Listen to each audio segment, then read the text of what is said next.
Welcome to the deep dive.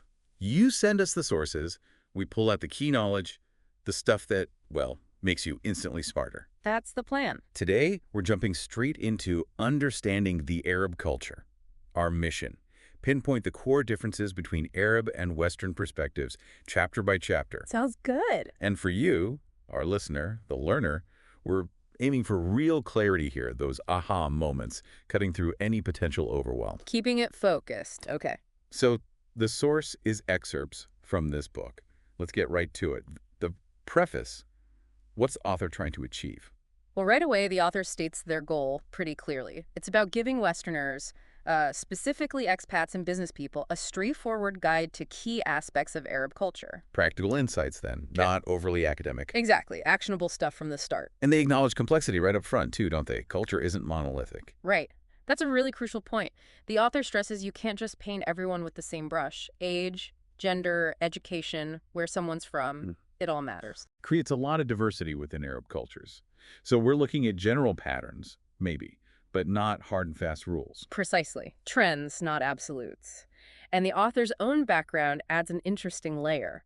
How so? Well, being an Arab who's lived in the West gives them, a kind of dual perspective. They seem fascinated by these cross-cultural issues from both sides. That must be valuable. And the acknowledgments, anything jump out there? Just the sheer length of experience, 16 years teaching this stuff across different regions, it suggests the insights are grounded in, well, a lot of real-world interaction. So less armchair theory, more practical wisdom. Seems that way. It definitely lends weight to what follows. Okay, let's dive into the introduction, a cross-cultural perspective. The author flags the difficulty of even defining culture for analysis. What's the key takeaway? Yeah, defining culture is notoriously tricky. The main thing here is the author's intention to be selective. They want a broad view, hitting the relevant points for practical understanding, but without getting bogged down in overly complex analysis. So, focusing on what's useful for someone engaging with the culture. Exactly. Useful knowledge over abstract theory. The author also touches on the personal challenge of writing about their own culture. That insider-outsider perspective again? Right. It's like walking a tightrope trying to be objective while also being sensitive to cultural nuances and making it understandable for someone outside the culture, finding that balance. And there's that anecdote about the Berber colleague. Oh, yeah, the reaction to being called Arab. That really drives home the point about internal diversity and, the sensitivities around identity terms within the Arab world. It's not just one big homogenous group. Not at all. But interestingly, while that colleague preferred Algerian for political reasons, the author then highlights the unifying role of the Arabic language. How does language unify? It acts as this common medium. It carries shared ideas, values, history, connecting people across national borders, from Morocco all the way to Oman. So it's more than just communication, it's a cultural vehicle. Absolutely.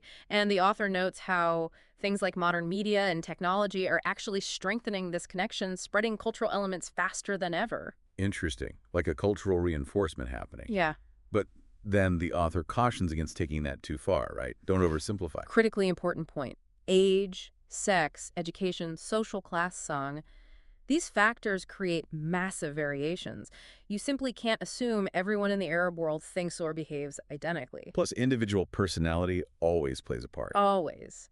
Which leads into this idea of gray areas in culture. What are those? There are situations where the cultural rules aren't explicit or clear-cut. This is where misunderstandings are really likely to happen because there's no obvious playbook. So you need, cultural intelligence to navigate those. Definitely. Sensitivity, careful observation. The author also mentions briefly how the whole field of cross-cultural study has evolved to help understand these areas better. It's a field that's constantly learning. Oh, and one last point from the intro, the potential bias of cross-cultural writers.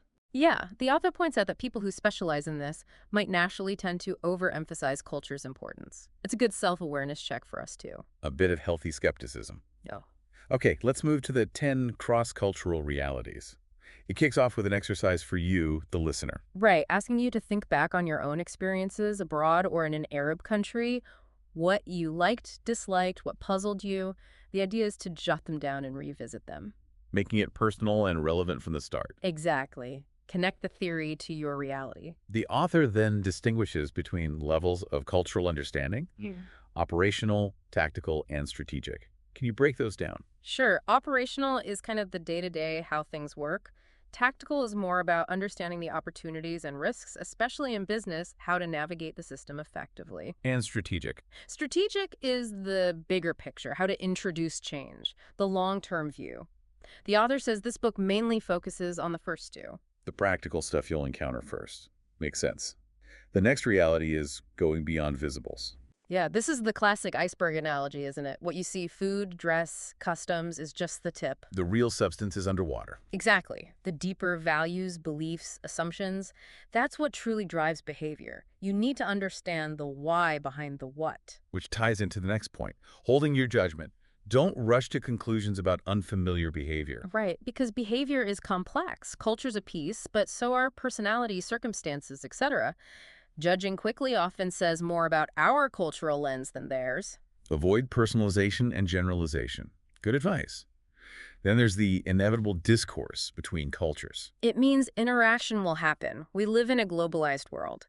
The key isn't to avoid it, but to manage it constructively, especially navigating things like culture shock. And Gandhi's questions come in here. Yeah, powerful stuff. How do I become more international but stay true to myself? What are my core values? What can I learn from others? And what can I offer? Questions everyone navigating culture should probably ask themselves. Absolutely. And finding your own balance is key. The author warns against retreating into the expat bubble. The US versus them trap. Exactly. It limits understanding. Then we get these stages of cultural adjustment. Ah, yes, the honeymoon phase. Right. Then culture shock hits, followed by initial adjustment, and maybe even going native. It's a common cycle. Recognizing it can help you manage it, presumably. It can. Helps you realize what you're feeling is normal.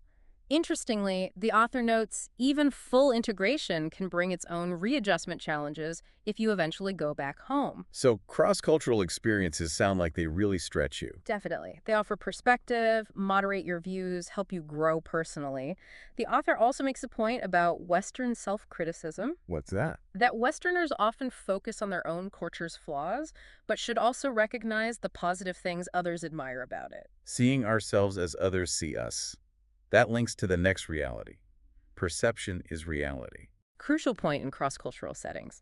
How you're perceived matters, even if that perception isn't perfectly accurate or fair. Stereotypes exist. So you need to understand those perceptions to communicate effectively. Exactly. Understand how your culture has seen the good and the bad and adjust your approach. The author suggests asking, what do others admire most about my culture? Least, how should that affect what I do? Very practical questions. Yeah. And there's a two-step approach for discussing differences. Yes, first, let the other side speak. Listen to their perspective before offering yours. Second, aim for mutual learning, not cultural imperialism. It's about dialogue, not dominance. Respectful. The chapter wraps up by saying differences aren't about right or wrong, just different. And keep your sense of humor. Absolutely. The author's own anecdote about a dinner party mishap in the UK really illustrates that. We all make mistakes. Okay, great foundation. Now, the Arab culture in a generic context. This is where the author lays out 4 key determinants, right? Yes, the framework for understanding, they are collectivism, high power distance, high context communication, and a polychronic time orientation. Let's tackle them one by one. First, relationships in collective cultures. What defines collectivism here? It's the idea that the group, family, tribe, even country comes before the individual. Values like honor, face, saving face, giving face, and hospitality are deeply rooted in this. And the author thinks a large chunk of Arab values stem from this. Yeah, they estimate maybe 60%. It leads to things like valuing group harmony over individual rights, preferring consensus over open, potentially confrontational debate. Avoiding confrontation seems key. Very much so. And relationships are everything. Your connections, inherited or built, are absolutely vital for getting things done, especially in business or public life. So networking isn't just helpful, it's essential. Pretty much. These cultures also tend to be non-egalitarian, meaning status matters a lot in interactions, often patriarchal too. Yeah. And there's generally less emphasis on personal privacy compared to the West. What if things like small talk before business? It's not just politeness, it's a crucial ritual. Building that trust and warmth first is non-negotiable. Pleasantries are genuine, but they can also be a way to gently steer away from difficult topics. Interesting. And personal disclosure. More open than in the West. Generally, yes. But it comes with an expectation of reciprocity. You share, I share. It's different from Western reserve. The concept of losing face is also critical. How does that play out? It leads to more implicit communication, using intermediaries sometimes, and a real difficulty saying no directly. You might hear things like, it's difficult, or inshallah, God willing, which often mean no, but softer. So you need to learn to read those subtle cues. Definitely. Polite persistence might be needed to get a clearer answer sometimes. Decision-making is also different. How so? The person who seems to be in charge might not be the real decision-maker. Consensus often needs to be built, which takes time and involves consultation, sometimes with hidden power bases. Patience is key. And contracts, less binding than the relationship. Often, yes. Trust, goodwill, mutual respect can carry more weight than the written word. The contract might be seen as a starting point, negotiable based on the relationship and circumstances. There's a saying, for our friends we interpret the law, and for our enemies we apply the law. Wow. So pulling out the contract could actually damage the relationship. It could signal a breakdown in trust. That's why having continuity in the people involved is so important. Relationships are built with individuals. Change tends to be slow, evolutionary, needing consensus. Family businesses are common. And the author makes a distinction about power distance high in organizations, maybe less so in society. Yeah, that's an important nuance. The next section focuses specifically on organizational behavior in high-powered distant settings. Okay, business practices in high-powered distant organizations. What's the main feature? Bureaucracy. Think lots of red tape, complex systems, many hierarchical layers. This can lead to rigidity, a lack of transparency. And getting to the decision maker is hard. Often, yes. Approvals might need to go through multiple channels. And sometimes the key people aren't obvious on an org chart, or they might prefer to stay behind the scenes, occasionally even giving contradictory info. Sounds challenging. It can be. There's often a strong emphasis on order, discipline, respecting authority, lots of rules and procedures. But, ironically, the author points out that personal connections, what's called wasta, are often the way people navigate around all this red tape. Knowing the right people bypasses the system. In many cases, yes. Now, that leads into the communication style, business practices in high-context cultures. High context versus low context. What's the difference? High-context cultures, like many Arab ones, rely heavily on the unspoken shared background, nonverbal cues, the context surrounding the words. Meaning is often implicit. Low-context cultures, like the US or Germany, rely on explicit, direct verbal communication. So in Arab cultures, you need to read between the lines. Very much so. Politeness, indirectness, even vagueness can carry specific meanings. Relationships and trust allow for this shared understanding. Intermediaries might be used to convey difficult messages. And communication is more descriptive. Yes. Storytelling anecdotes are often preferred over direct instructions or abstract generalizations. The author mentions the Chinese symbol for listening using the heart, eyes, and ears. It's about holistic understanding. So how do you communicate effectively in this environment? The author suggests things like arranging several shorter meetings instead of one long one to check understanding subtly. Asking, do you understand, directly can be patronizing. Avoid jargon too, I guess. Definitely, unless you explain it. Use multiple tools, reports, visuals, stories, but remember the spoken word often holds the most weight. Be aware that yes might mean I hear you, not necessarily I agree. Patience seems like a recurring theme. Absolutely, it takes time. Language breaks might be needed too. Okay, so specific business tips for high context cultures. Listen carefully to hints, stories, tone. Watch body language closely. Personal space, eye contact, handshakes, seating. If words and body language conflict, trust the body language. Relationships over contracts again. Yes. Personal ties and trust are paramount. Try to deal directly with decision makers or their clearly trusted deputies. And remember, while negotiators can be persistent, their friendliness is often genuine, not just a tactic. Right, the final pillar in this chapter. Managing time in polychronic cultures. Okay, so polychronic cultures juggle multiple things at once. Schedules are flexible, relationships and context often dictate priorities more than strict timelines. Unlike monochronic cultures, one thing at a time, stick to the schedule. Exactly. Think Germany, US for monochronic. Italy, Spain, Latin America, and Arab cultures tend to be more polychronic. Though there are exceptions, like Japan being collectivist, but largely monochronic. And neither way is right or wrong, just different. Crucially, yes. The author stresses that polychronic doesn't mean disrespect for time. It's just that timing is often driven by feelings, circumstances, the relationship, not just the clock.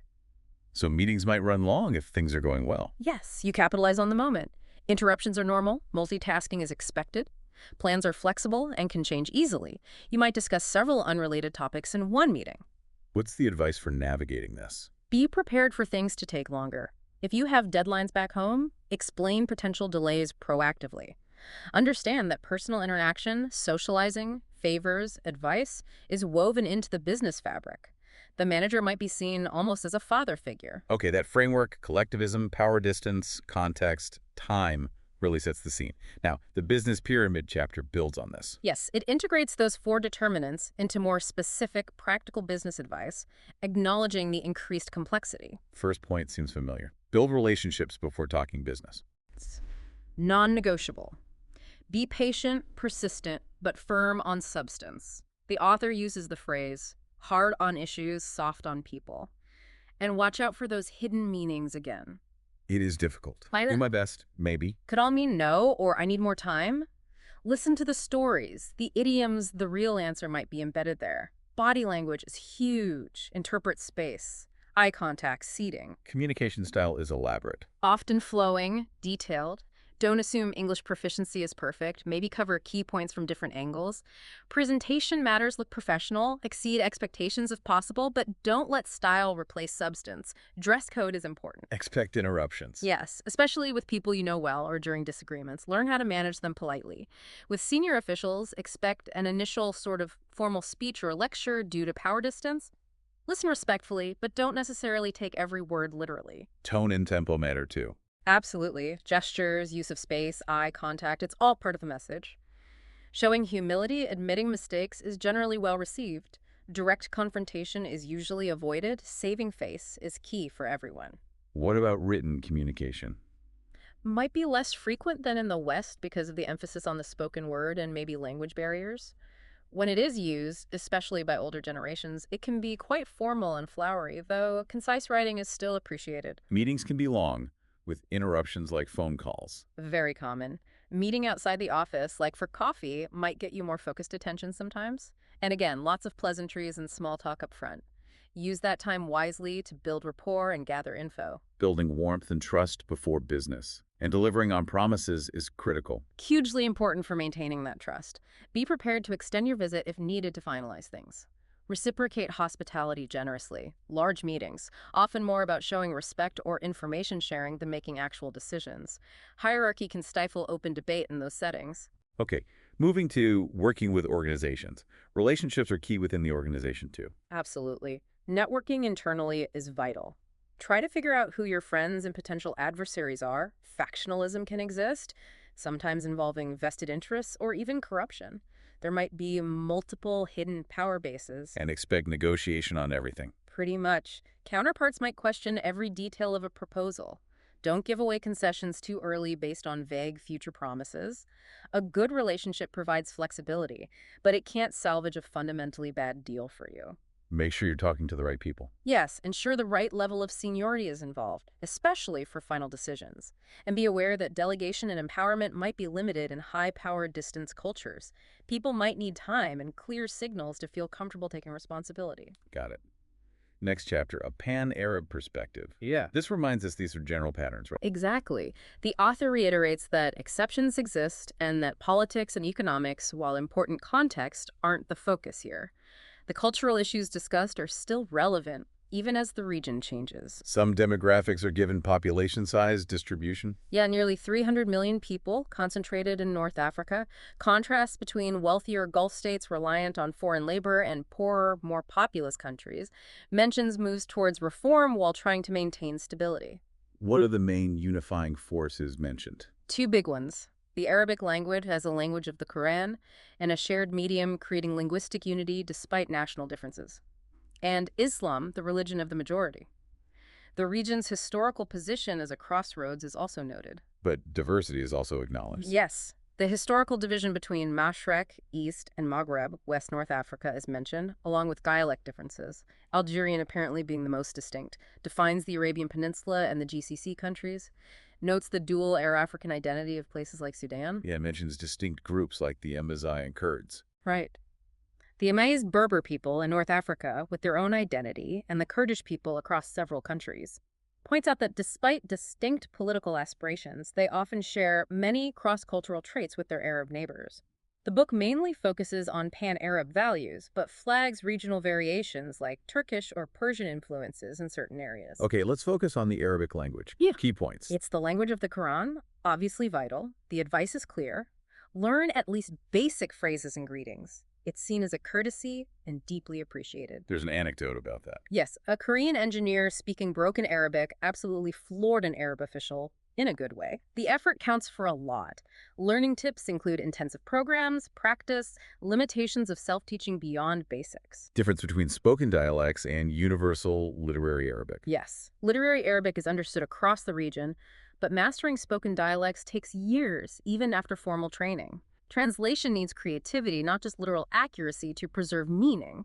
Calligraphy is important for image. Get translations checked by natives. Definitely. And edited by a third party. Written translations usually travel well across Arab markets, but spoken Arabic for videos needs tailoring for specific dialects. Then there's a list of useful phrases. Greetings, thank you, etc. Very practical. Next section, first encounters with Arabs. Lots of practical tips here. Yeah, the real nuts and bolts. Check visas, vaccinations, bring extra copies of official papers if you're relocating, arrange airport pickup, especially initially, know what's prohibited, firearms, certain media, alcohol pork in some places. Dress for heat, but have warm layers too. Right. The author reassures that the region is generally safe to travel in. Expect contrasts between modern infrastructure and traditional life. Western amenities are usually available. Info on working days, weekends, transport, taxis, car hire, less public transport, cash cards, driving can be risky, defensive driving recommended. Accommodation ranges from basic to luxury. Then the what's in a name part. Titles are important. Yes, even though Arabs can be informal with first names. Titles like Sayyid Sayya, Miss and Miss. Professional titles, doctor, engineer, inherited titles, sheikh, amir, mir, and those from public service are used. Explains variations in sheikh mir usage in the Gulf. Sheikh is a respected title, like Western nobility. How to address royalty. Clear guidelines, Your Majesty, Your Royal Highness, etc. Interestingly, heads of state might be referred to by first name, a Bedouin tradition. The structure of names with bin, son of, or bint, daughter of, is explained. Surnames, family, or tribal names remain very significant, influencing public life. Moving to greetings and body language. Standing up is important. Yes, when someone enters a room, it's a sign of respect, applies more strictly than sometimes for Western women. Slouching is okay with close friends. Leaning forward shows warmth, leaning back distance, eye contact. Direct is generally expected. Prolonged avoidance is rude. Looking down can mean embarrassment, looking up arrogance. Specific gestures. Raised eyebrows can mean no. Touching the side of an eye can mean yes. Hand on heart shows sincerity. Personal space between Arab men is often closer than in the West, a sign of trust. But gender differences are key here. Which leads to appreciating gender differences. Gender matters a lot. Hugely. Cultural protection of women, family honor tied to female relatives. Segregated systems, education, sometimes banking, beaches, etc. exist, especially in more conservative societies, though there's massive variation across the Arab world. Islamic dress, hijab, is increasingly common. Handshaking across genders. Don't be surprised if an Arab of the opposite sex avoids it. A woman wearing hijab might indicate this, but it's less predictable for men meeting women. Best to wait for them to initiate. Aspects of dress code, again, lots of variation. Huge spectrum, from ultra-conservative Saudi Arabia to liberal Lebanon. More traditional away from big cities. Generally conservative, emphasis on modesty, especially in Gulf states with traditional costumes. Tight or revealing clothes for women usually frowned upon outdoors. Indoors is different. Men's dress code under Islamic principles. And business attire. Men traditionally avoid gold and silk, not overly tight revealing clothes. Business usually means suits or shirty for men. For women in business, modest but less restrictive than traditional wear. Describes traditional garments like abaya, hijab, thobe, dishdasha. Arabs generally don't mind Westerners trying national dress, but ask first. Social courtesies and hospitality. Punctuality for appointments, but flexibility for social visits. Yes. Complimenting personal items can lead to a genuine offer if repeated, accept graciously. Hospitality might not follow strict meal times, but comes when the host feels ready. The guest is highly honored. Refusing tea coffee on arrival is offensive. Don't offer to pay in someone's home. Expect instinctual protests. Hospitality extends to the office, too. Drinks will be offered.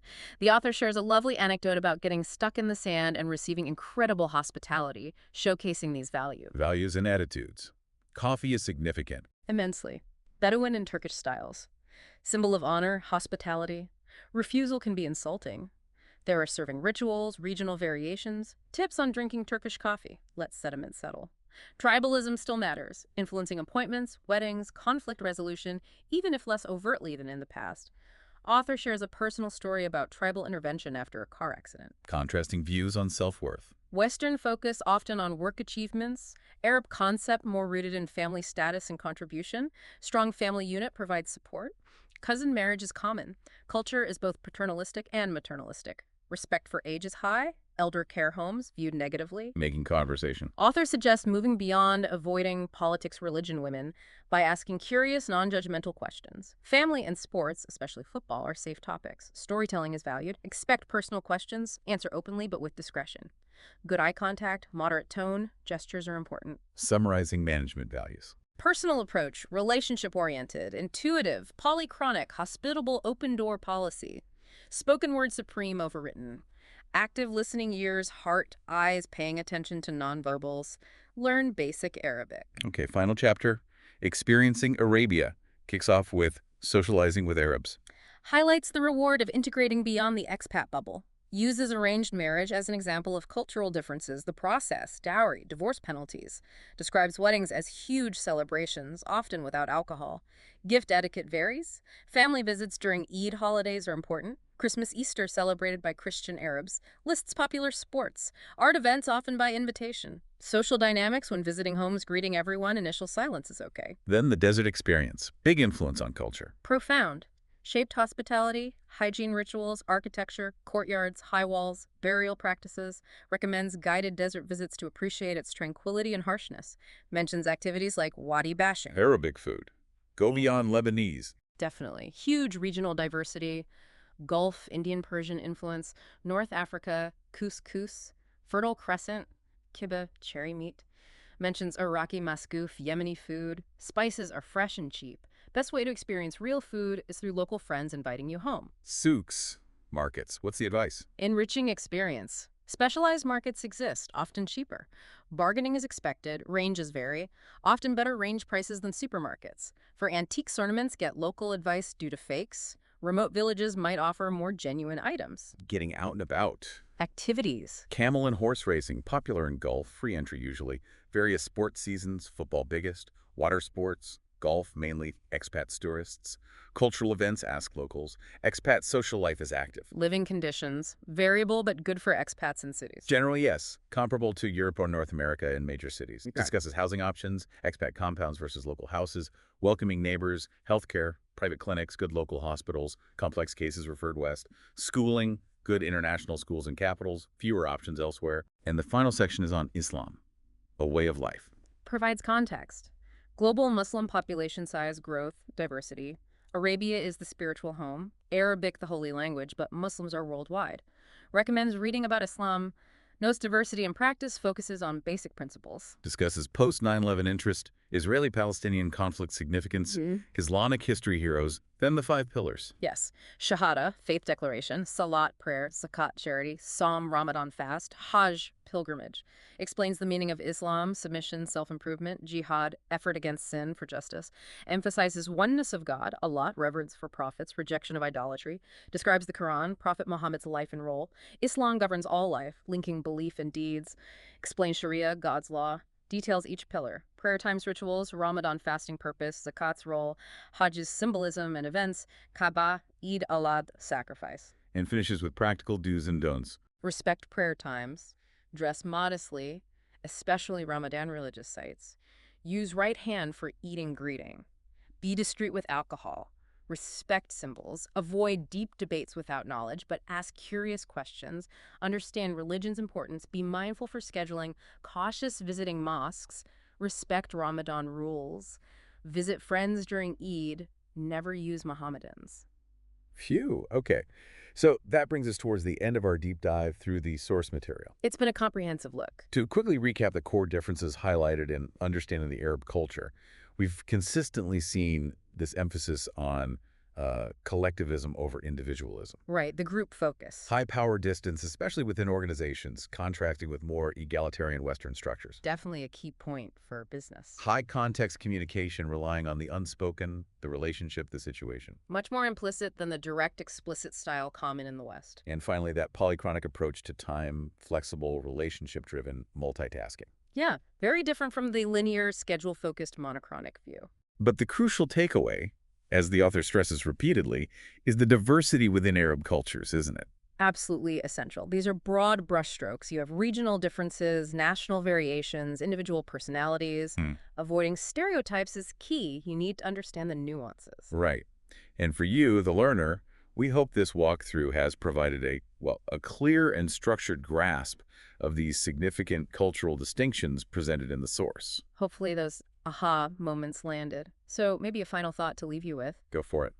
Thinking about these fundamental differences, collectivism versus individualism, context, time, power distance, how might really internalizing these insights change your interactions and perceptions as you navigate our, increasingly connected world? Good question. What assumptions, maybe subconscious ones, might you need to revisit when you engage with people from different cultural backgrounds? Something to mull over. We definitely encourage you to keep exploring and reflecting on this whole area of cross-cultural understanding.